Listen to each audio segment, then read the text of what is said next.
Bonjour à toutes et tous, bienvenue pour ce nouveau tutoriel de physique sur l'effet Joule.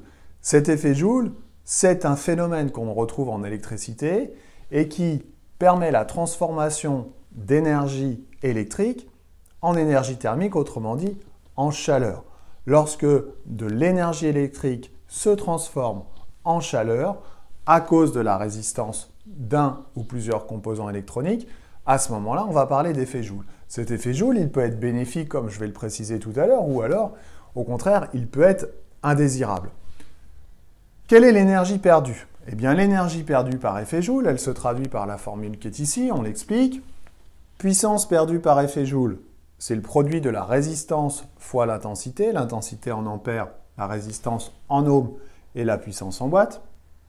L'énergie, elle, est proportionnelle à la puissance puisque c'est la puissance fois le temps, fois la durée de fonctionnement de l'appareil, potentiellement de l'appareil électroménager. Alors attention aux unités, si le temps, la durée de fonctionnement est en secondes, l'énergie est en joules, mais si le temps est en heures, l'énergie est en wattheures ou en kilowattheures, c'est ce que je paye sur ma facture EDF notamment.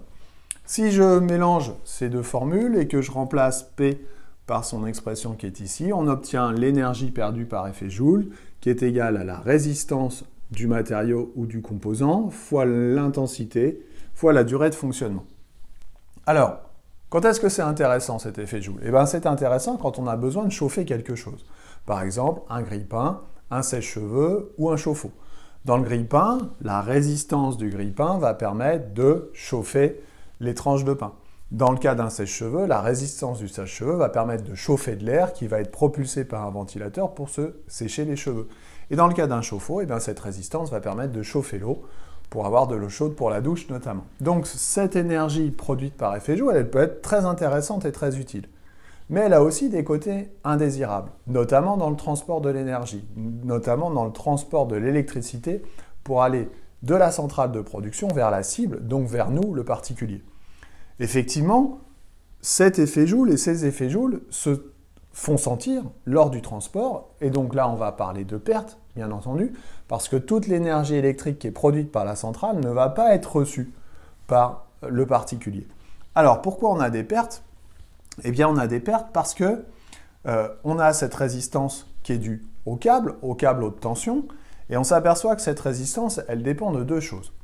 Cette résistance, elle dépend de la nature du matériau, si c'est en cuivre ou en autre chose par exemple.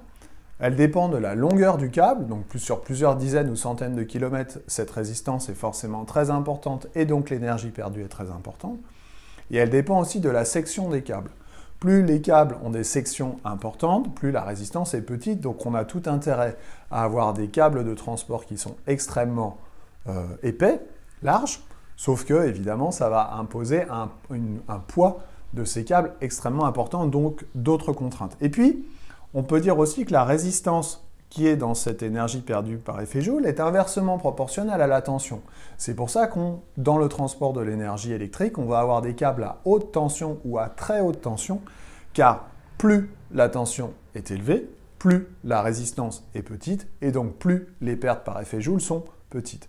J'insiste bien en disant que, notamment dans le cadre de l'enseignement scientifique de terminale, on parle des pertes à cause de l'effet Joule, des pertes lors du transport de l'électricité, que ces pertes peuvent être minimisées en jouant soit sur cette formule-là, en jouant soit sur la tension de transport, d'où les câbles à haute tension. Voilà pour l'effet Joule, j'espère que j'ai été clair, je vous dis à bientôt pour un autre tuto. Bye bye.